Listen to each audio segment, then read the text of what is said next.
Hey folks, thanks for joining me for this episode of the Embellish Podcast, a podcast focused on product stories, product storytellers, interesting brand ambassadors, and any other tangent that I happen to come up with.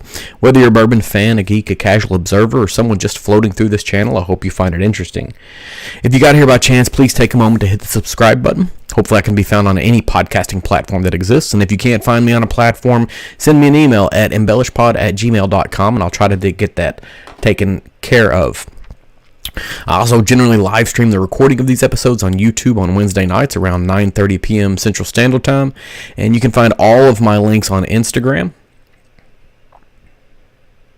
On Instagram at EmbellishPod or Twitter at the same handle. I have a website. It is www.embellishpod.com.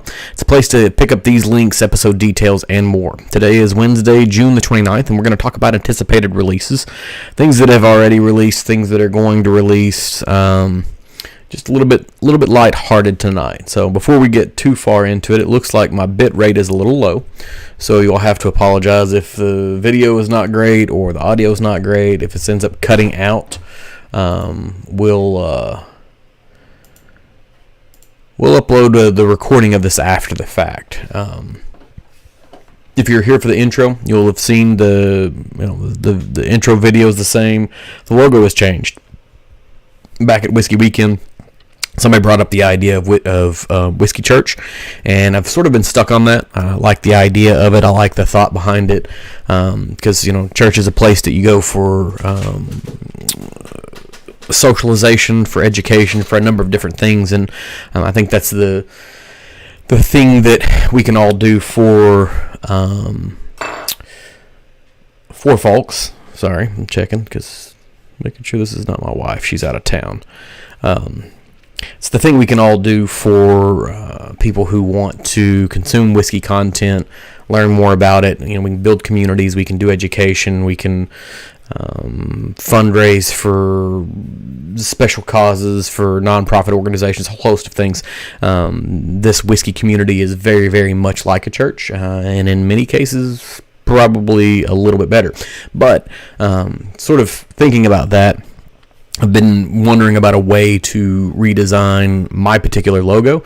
So I asked my wife, I said, hey, because she's the talented one. I'm talented with talking, and that's about it. I said, hey, do you think you could create a logo for me? I want stained glass. And so in the course of the day, she learned a brand new digital illustration concept, put it together, and gave me a handful of different logos that I could use, including the one that's in the video and anywhere else on social media that you happen to see me. It's all out there, and we actually had all that done before last Wednesday, but I didn't get a chance to get everything pinned up the way I wanted to. And then last week was just a nightmare of a week.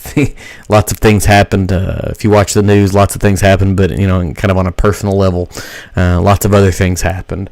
So we're hoping for a better week this week, and better weeks going forward. Next week we're going to have an interesting episode. These one-offs with just me sitting here talking into the ether are a lot less interesting. The episodes where I have somebody come and join me for an interview or for a conversation. I hate the word interview because it's not really what I'm after. But the folks that come and join me, it's always a good time, and been working on one for a while. I was supposed to do it back in June, and then last minute work trip popped up, wasn't able to do it, and so I've got Matt and Mike and Danny from Penelope joining me next week, and we're going to talk about what they've got going on. We'll talk about their new Architect bottle. We'll talk about whatever happens to come up. We'll try to shoot for 30 to 45 minutes, and if we end up talking for 3 hours, so be it. Those folks are on the East Coast in a different time zone, so they may have to finish earlier than me, but I'll be here for as long as it is. And then next week, obviously, we got 4th of July rolling out. It's a national holiday. A lot of folks will be off work. The only thing I've got is just, be smart. A lot of opportunities to enjoy conversations and in moments with folks. A lot of opportunity to enjoy whatever beverage you happen to enjoy. It's It's pretty simple. Don't drink and drive. It's pretty straightforward. So if you can avoid that type of behavior, you'll enjoy your week. You won't have to worry about any kind of legal recourse or any other situation for that matter. So 4th of July is coming up. Be smart about it. So let's get on with it. We'll try to make this one short. Sometimes some of these subjects, I just sort of put them together with the interest of want to put something out, want to talk about something that I find is interesting, but also life precludes me from a high degree of preparation with everything that's going on. And let's see how many things I can bump into. I'm trying to get this cork lined up. The tack strip that rolls across the top of it has to be straight, or my brain kind of dies. So the first one we're going to start with something coming out of the western portion of the state. We've talked about it before. Like there's somebody else here. I've talked about it before, and anybody who's super into bourbon knows exactly maybe they know exactly what I'm talking about. One of the earliest DSPs that exist, DSP Kentucky 10. This is Green River. Green River launched their first bourbon back in the late winter, early spring. Green River's been around for a while. It's gone through a series of different names. It's the 10th oldest, obviously, by DSP 10. It's the 10th oldest distillery in the state. And they went through a series of names and then went through a rebranding a number of years ago. They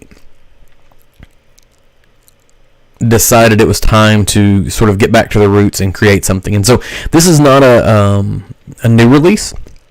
There are some new things coming from them, and I'll kind of back up a little bit, and it's in the notes of this particular episode, but if you're not following Coming Whiskey on Instagram, you probably should be. He, she, it, whoever it is that happens to control that account, is posting new labels through the TTB daily. So as TTB approves labels, they go out and they kind of, parse through all of that information and share it with us, and so you can find some interesting things that are going to be coming out from different brands and kind of get some insight into what's going on. But as a direct result, what I came across is that Green River has their signature bourbon. Their signature bourbon that they put out is aged more than 5 years as it sits right now. It's pretty good stuff. It's one of the most highly anticipated releases of 2022. Everybody that I know that was into bourbon was super interested in this, and it's not super premium, and that's sort of the thing that many of these lesser known distilleries kind of suffer from, is they can launch either something really inexpensive or really, really premium. And they kind of default to the premium because that's easier. It's easier to get people behind a $60 or $70 or $80 bottle at that point, because there's some degree of perception that they're going to be purchasing something of high value. But the reality is it may not be of high value. But kind of trying to get into the trenches and get into a slugfest with the Jim Beams of the world. It's a difficult thing for a smaller distillery to do, somebody who doesn't necessarily have the means or the production capacity to reach that. But that's what Green River does. But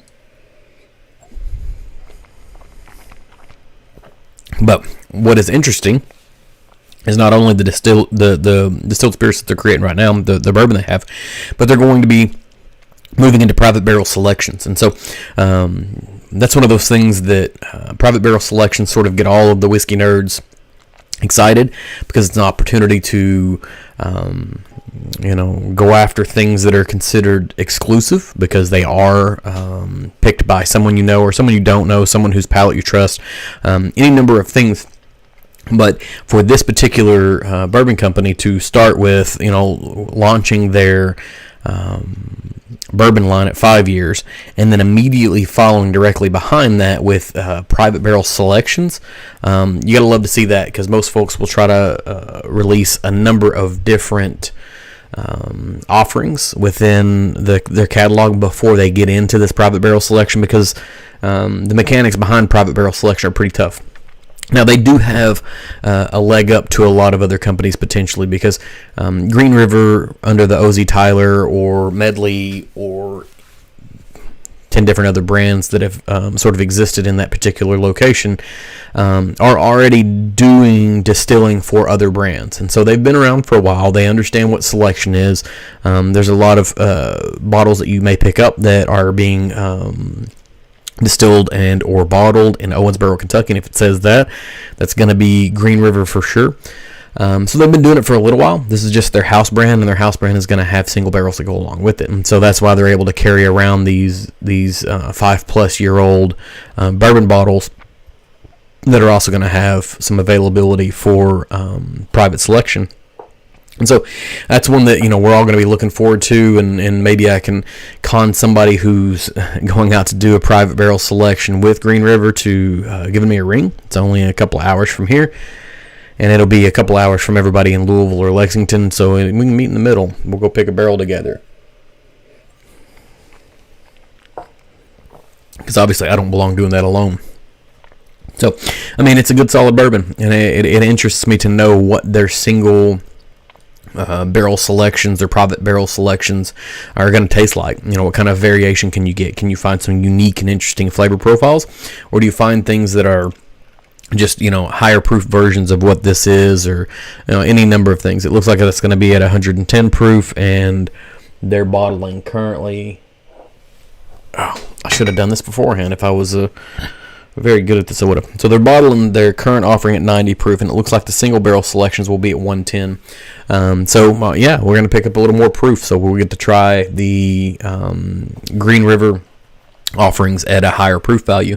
The next thing, this is one that I am really, really anticipating, and if I could find someone, or can find someone who's going to happen, hey Zach, thanks for showing up tonight.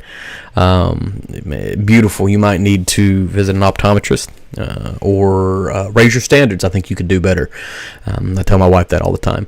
But next Friday in Danville, Kentucky, Wilderness Trail is going to be releasing their first 8-year bourbon. That one's a huge one, I think. I would suspect that they're going to have a significant line. The release starts at 9 a.m. If you're in the area, don't forget me. You can pick up 4 bottles each, and they're only going to have the equivalent of what looks like 40 barrels of their high rye at 8-year. The price is not exorbitant. It's, I think, $85 or $90. I don't know. But you'll be able to pick up 4 bottles at the distillery next Friday. Wilderness Trail is making some really good stuff, and everybody sort of we've been able to watch them grow from 4 to 6 and now to 8 years. Can't wait until we see some 10, 12, and 15-year bourbons coming from them, or ryes for that matter. But and when we're talking about sweet releases, anticipated releases, Wilderness Trail surely fits that bill with what they've got going on. There's a lot of fun stuff that's happening over there. And so if you find yourself in or around Danville next week, absolutely want to do that. And then there's a release that already happened back towards the beginning of this month, and so you might be able to see one on the shelf at a store. Kentucky has this unique law that requires, if a distillery has what is considered a distillery-only release, there must be some allocation of bottles that make it into a retailer. They haven't closed that loophole, problem, whatever, within their legislation.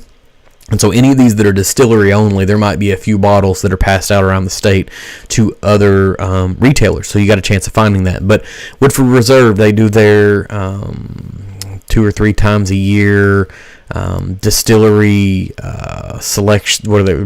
Reserve distillery selections. They push out stuff, and so last year this time I believe it was the Chocolate Whisper, which is one of the most unfortunately named whiskeys that you have, because I had a baby. Or I didn't have a baby, my wife had a baby, but we had 2 children, and I've changed enough diapers to know exactly what a Chocolate Whisper is. But it was also an appropriate name. The Chocolate Whisper did have just the slightest bit of chocolate malt flavor to it. But this year it's toasted oat grain. It's oat oak grain bourbon, finished in new heavily toasted barrels. So this is going to be a put in new charred barrels and then put in new toasted barrels. So it's a double barreled product or twice oaked product or double oaked product. However you want to consider that. Some of these are huge and some of these are not. So they've got their double oaked and they've got a host of other things that they try out. The one thing that gives me some degree of interest and the reason why I think people should continue to support it is that this is where in major distilleries innovation comes from. These lines that are creating some crazy and unique things. Chocolate Whisper wasn't everybody's cup of tea, but it's a small enough bottle. It's not going to kill you to buy it, and it's going to continue to support innovation within even major brands because you can get a lot of innovation out of smaller brands. It's just tougher to do at scale. So you like to see it. That's what you want to have happening. And then rolling in the next one that I've got, or next three, I don't know, is it three different bottles? This is one that I've been anticipating for years at this point. If you're a fan of Bardstown Bourbon Company, they've had two pretty standard lines over the last handful of years. They've had their Discovery series and their Fusion series. And within the Fusion series, they have blended in portions of their... sorry. Hey, Zach. Yeah, I'm drinking the Green River right now because that's what I started with, and then I'll shift to another one. It's just their Green River standard offering, but I was espousing the interest of their Green River private barrel selections that they're going to have coming up. So, Bardstown Bourbon Company launched their Fusion and their Discovery series. The Fusion is a blend of other distilleries that they're able to purchase bourbon from and their own distillate. And so for a while I was trying to do my dead level best to pick up every one of the Fusion series that there were.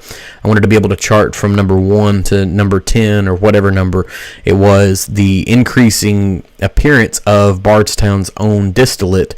And then once they actually had it in the marketplace, their entire distillate in a bottle, kind of put it up against it and run a vertical series, and that fell apart pretty quick because I was able to get number 1 and then 3, 4, 5, 6, 7. Skipped number 2, and we're too far gone to be able to pick up number 2. But Bardstown Bourbon Company has gotten TTB approval on what they're calling their Origin series. The Origin series, they appear to have a bottled and bond. They have a straight bourbon, and then they also have what looks like a Kentucky straight rye that is going to be finished in infrared toasted cherry oak barrels. So that ought to be super, super interesting. But their rye mash bill, yeah, Green River's got some pretty good stuff, and their single barrels are going to be, I can only imagine they're going to be phenomenal. They've come a long way since the O.Z. Tyler days. I've got a bottle of the Duke bourbon that was gifted to me by a friend that was the O.Z. Tyler stuff. And so I want to put those up against each other at some point in time because it's the same distillery just at a different moment in time. But so for the rye from Bardstown Bourbon Company's Origin series that they're going to be pushing out sometime in the very, very near future, we're looking at 6-year rye and a 95.5. So we're going to be matching that MGP mash bill, but it is all Bardstown Bourbon Company distillate. Then for the Origin series, it's a 96 proofer. It's going to be 6 years, and their mash bill is 36.4. So it's a 36% high rye mash bill. And then for the bottled and bond, which is probably, I don't know, maybe even more interesting, is they've chosen to take their bottled and bond to be a 6-year wheated mash bill. So 68-2012. That's an interesting decision. Maybe they've decided for this entry for their bottled and bond, for the age, the wheated is better at that proof point. It's only 4 proof points different, so I don't know. They're both items. All three of these were distilled in 2016, so the timelines, match up. Obviously, their distillation time frame was fall of 2016. So if they're going to make it to a true 6 years, then we're looking at a fall of 2022 to be able to consider, maybe even winter. It could be towards a later portion of this year. But this is the kind of thing that folks I think are going to line up for. The only downside is this is the kind of thing that folks are going to line up for, and so there'll be a high degree of demand. And then the other concern is that Bardstown Bourbon Company has been raising their price points pretty heavily. They just announced the, and I'm shifting to the next one, but I'm not going to tell you what it is until I start talking about it. They have announced the release of their world's top whiskey taster blends. And so if you go back to 2020 and 2021, and I don't know if they're awarded as the 2021 and 2022 champions. I don't really know how that works, but they won their championships in 2020 and 2021. Matt Porter won his in 2020, and I don't remember the name of the guy that won his this last year. Their blends are going to be made available at the distillery in the next couple of weeks. I think it's maybe next week that they're going to be doing it. Hey, Tesu, thank you for showing up tonight. We're just talking through some releases that are happening in the next 6 months to a year that might be interesting, or some things that have already been released that are interesting. But they're releasing their world's top whiskey taster blends, and they're going to be priced at like nearly $200. And for scarcity and uniqueness, I absolutely understand it and what it takes to kind of go through that. And they'll probably sell through every bottle. They absolutely probably sell through every bottle. But I don't know how many of them will be souvenir hunters or how many of them will be, legitimate whiskey enthusiasts. So, they're obviously being successful, but I wonder what they're going to do, Bardstown, what they're going to do with these 3 bottles that are going to be released sometime this fall or this winter. Maybe they'll even push into January, but I would expect that they're going to have them out probably before Christmas time. What are they going to price at? It's their distillate and their offering. Are they going to price them beyond everything else, or are they going to continue to have all of these collaboration series that are going to be more expensive, but their standard offering is going to be slightly less expensive to encourage people to buy their specific line? I don't know what the move will be there. My suspicion is that it won't be cheap. Thank you for stopping in, Tesu. Next, Castle and Key. This is also one that has already been released. I think they're on their 3rd batch already, but this is one of the most highly anticipated releases of the last 4 years as well. Whenever they started rebuilding their distillery, when they started kind of down this path, and then there's the hiring of Marion Eves to be the first titled female master distiller in the state of Kentucky, and then her subsequent relatively quick departure from there. They've been making and selling whiskey to other people for a while that has been out in the marketplace. I believe Pinhook's been using some of their stuff. There's a number of other folks that are selling their things. And they kind of came out with their rye. They've got their Restoration Rye, which was, some of their distillate. But this summer, they began the process of releasing their actual bourbon. And it's their first. They had batch 1, batch 2. They were all released within a few days of each other. I think it was back in the spring. And then batch 3 is out as well. And they're, not necessarily high proof, but they're what would be considered small batch offerings. Castle and Key's got a great it's got a great property, great set of grounds, and the distillate is not terrible. The one thing I'll say is I think if I were to rank the things that I actually own and have tried that are on this list, the Castle and Key bourbon probably comes in last in meeting anticipation. It's not to say that it's bad.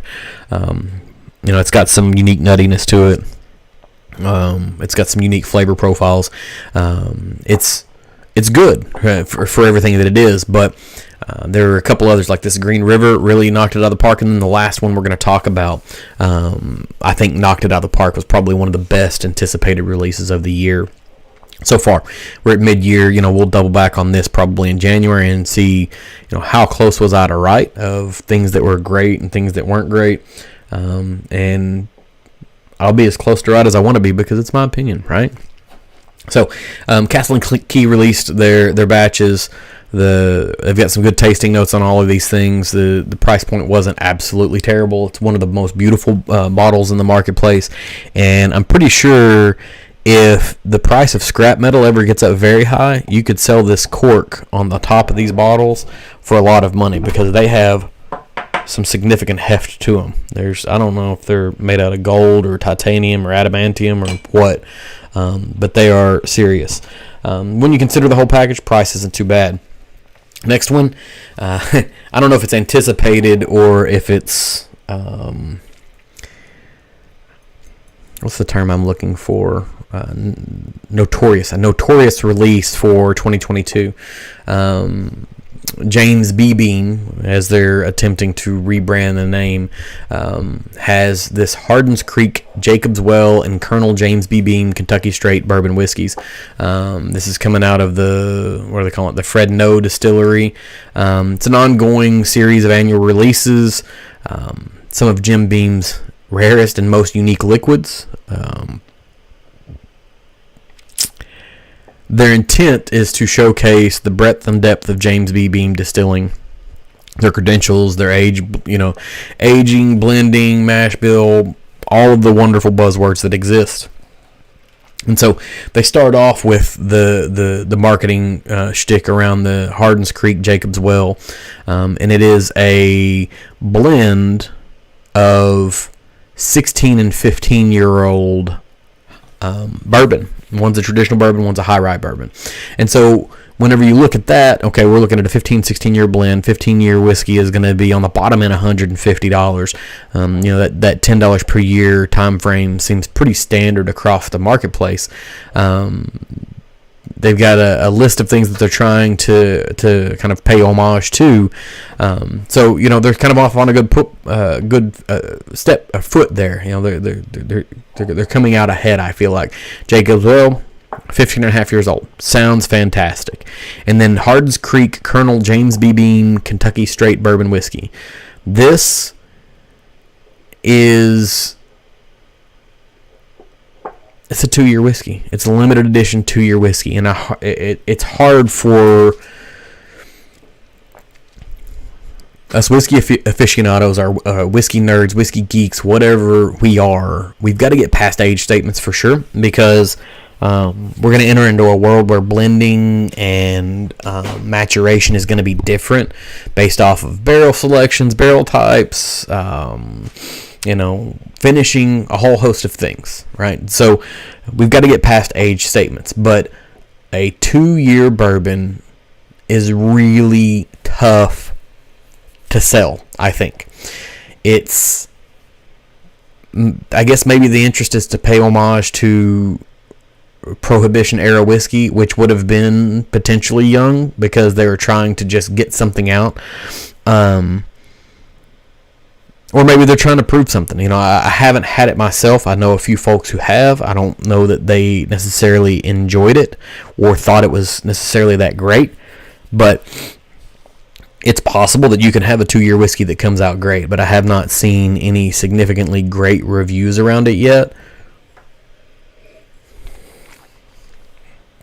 And then the question becomes, did they do this because they have this barreled and boxed offering that they're doing, and they didn't have anything else they wanted to put in there, and so they came up with this branding? Maybe that's not the case. Maybe that was the interest of barreled and boxed to begin with, was to kind of push out some of these new brands and give them some degree of notoriety. People taste it, and then they start talking about it well.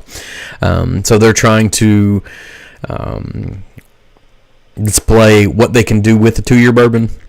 They're trying to be able to show off some barrel characteristics, maybe some things out of the fermentation process, a whole host of different things that they can potentially try to do. But it's a 2-year whiskey. It's tough to spend the money that's on it. And I don't even remember what the MSRP is on it. but it's not cheap. It's not an inexpensive whiskey for a 2-year whiskey coming out of Jim Beam, and if somebody said, hey, there's a new offering of Jim Beam White Label for, that's a 2-year bourbon, I would expect to pay less than $20 for it. Now you slap a craft sticker on it, and we start talking then maybe $40, but it's significantly more than that. So we'll stop talking about Jim Beam and what they've got going on with Hardin's Creek.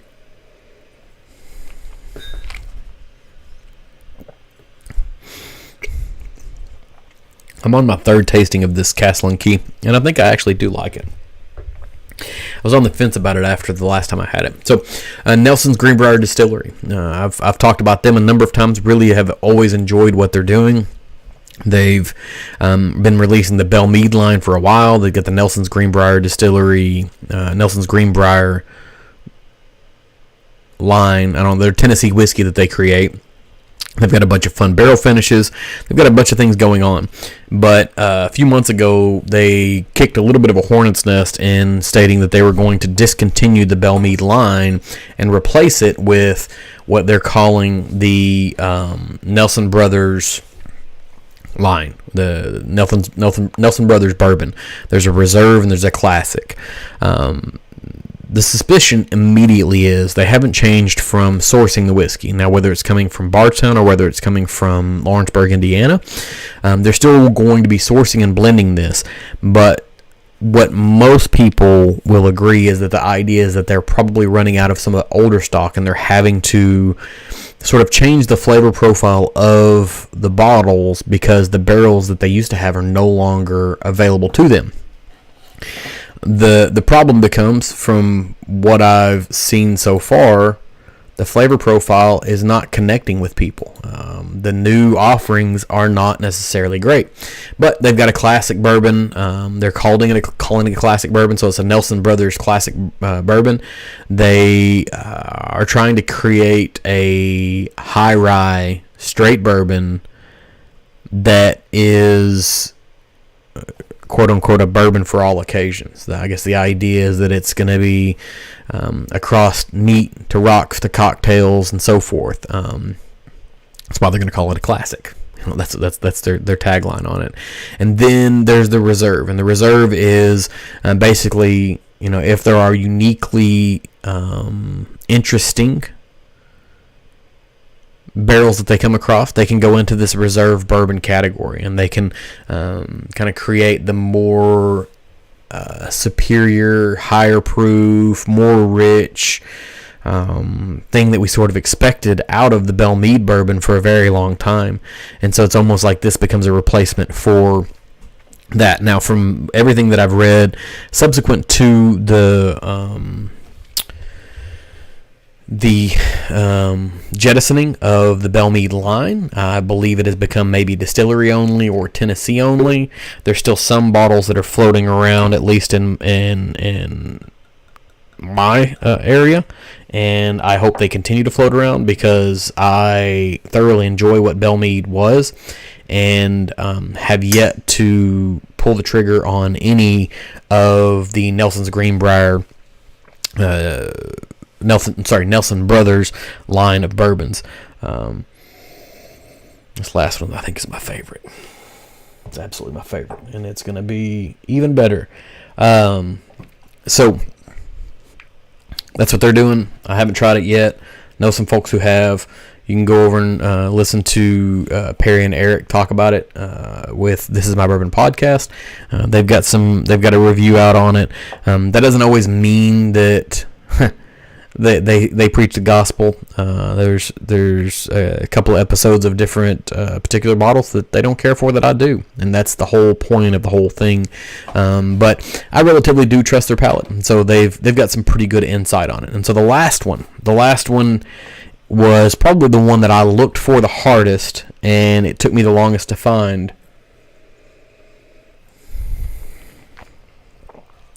It's already been sold through, and it's about to be on its second batch. And so back in the spring, got the opportunity to go to Whiskey Weekend Batch 4, right here. Hey, Independent Joe, thank you for showing up. Got an opportunity to go to Whiskey Weekend Batch 4 and actually have a conversation with Mike and Danny. And Matt, who does some of their other event type stuff, I've known him for a little bit longer. We've been Instagram friends and then met in real life back at the Kentucky Bourbon Festival when he first started working for him. They released the Architect this year. And there's a fun story about it, and I'm not going to get into it too deep because they're going to be joining me next week on Wednesday night, and we'll talk about this and so much more. But they have their 4-grain mash bill, and so if you've been around for a little bit, they've got their 4-grain. They've got a couple of other things going on. They've got some toasted barrel offerings. They've got a number of different things. I've yet to taste anything that they have made that I dislike, and they have made kind of becomes this term because they're considered a non-distilling producer. They purchase already completed whiskey and then finish it out in unique ways. And so they started picking up French oak staves. And French oak is something that I was already interested in. Specifically, it starts with Maker's 46 like it did for most of us. And then you start seeking out other offerings of French oak through anything that maybe Old Forester has, or through some of our Broken Barrel offerings through Davies County does a French oak. There's a number of different people that do French oak, but that's what they went after, is they're doing French oak staves in Kentucky straight bourbon. But it's two different types of French oak staves. They're trying to, and this is the thing that French oak can bring in, is that it can bring in a high degree of tannin. And they're trying to limit that, which, I wouldn't have a problem with high tannin, but a lot of people would. But it's a 4 to 5 year bourbon, got a lot of super fun, super interesting flavors. But this Penelope Architect was one of the best bottles I was able to pick up.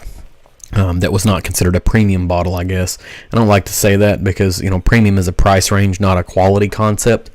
But it's really, really good. There's a lot of fantastic flavor, and it's one of those things when you start anticipating a thing for long enough, you start getting concerned that it's going to be a letdown, and this absolutely was nowhere near a letdown of any kind whatsoever. So, we've ran through a series of different releases, and kind of got to go back to go follow Coming Whiskey. Go hop over there to his Instagram account, her Instagram account, and see what's coming up. Look for anything that might be interesting to you in the very near future, because a lot of these things, if you don't know that it's coming, you may miss out. And if you have a distillery that you're a super big fan of, go sign up for their emails. That's how I found out about Wilderness Trail doing their release next Friday. Now, if I could make my calendar work, I would absolutely be up there trying to pick up a bottle or 4. But it's not going to work out because, I have a job, and Friday at 9 a.m. in the Eastern time zone when I work in Central is just not feasible. It's just not an option for me. But a lot of folks will. Maybe you've got a friend that's going to be up there. But this is where we are, right? So I just wanted to talk about some fun releases from this year, or that are going to be coming up this year, that maybe you should be looking out for. Maybe some things that are out there that have been releases that you shouldn't be looking out for, or you should be cautious. I'm never going to discourage anyone from purchasing a bottle because everybody's flavor profiles are significantly different, and you like what you like, and I like what I like, and sometimes they're the same and sometimes they're different, and there's absolutely nothing wrong with that. I haven't had too many things that were just patently bad. Jägermeister is patently bad, but for the most part, things are okay.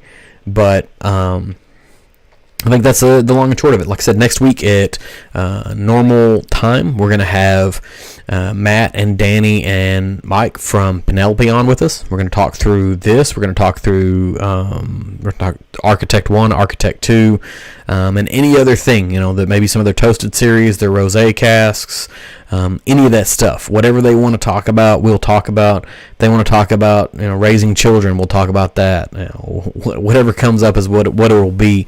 It'll be interesting. And then I've got a couple more interviews that I'm working on. I hate that term. A couple more conversations that I'm working on. Maybe somebody from Maker's Mark, maybe somebody from another brand. I think Lost Lantern might be joining me in the future. Working on a couple other people that are whiskey adjacent, but I'm interested in having the conversation anyway. So thanks for tuning in for this particular episode. If you enjoyed this, please leave me a review on whatever platform that you're consuming this on. Leave a comment on YouTube. Hit the thumbs up. Subscribe. Do all of the things. I'm not a big self-promoter. That's one of the things that I potentially do worst. But if I could at some point in time get over 100 subscribers, that would help me to change the URL. And that's all that I'm really after. I mean, you can subscribe. I'll change the URL, and you can unsubscribe. Whatever.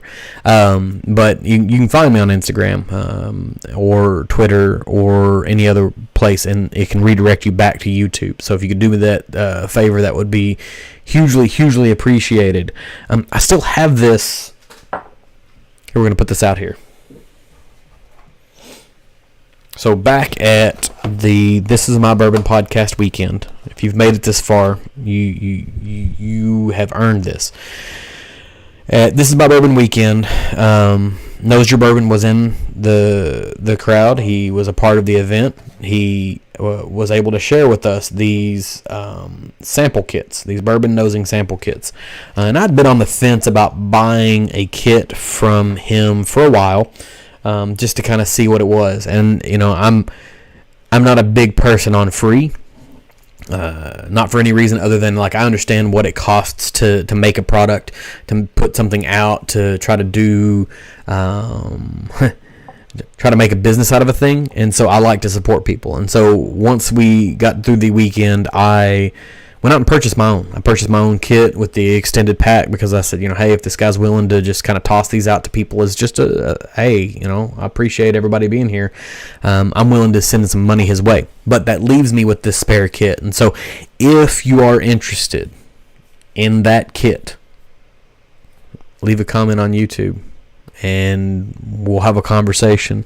I don't know if it'll be the first person, if it'll be the most interesting comment. Whatever it is, let me know, and I will send to whomever. I don't know which one is right. This kit. Within it are 6 different vials that have different flavors.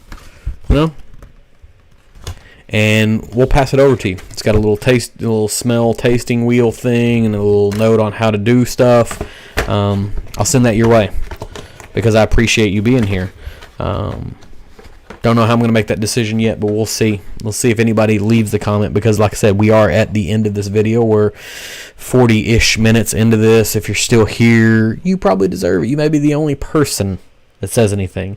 If you already have the kit, or if you already have something similar to it, let me know. Maybe I'll send you something else. I don't know. But appreciate it. So, back to the closing. There was a little squirrel that kind of distracted me. But hit me up on social media, on Twitter or Instagram using EmbellishPod. Give me a follow so you can see what's going on here. I can be found on my website at www.embellishpod.com. It's currently being updated a little bit. It's still active, but it's being updated a little bit to match the new branding and whatnot. Maybe at some point in time we might have a t-shirt that is available. I'm mainly doing that so I can order one for myself. Don't expect anybody to ever spend money on stuff like that. But all of my links, accounts, contact details, it's all on the website. And I'll be back again next week with another new offering for you. So until then, thanks and cheers and thanks for hanging out.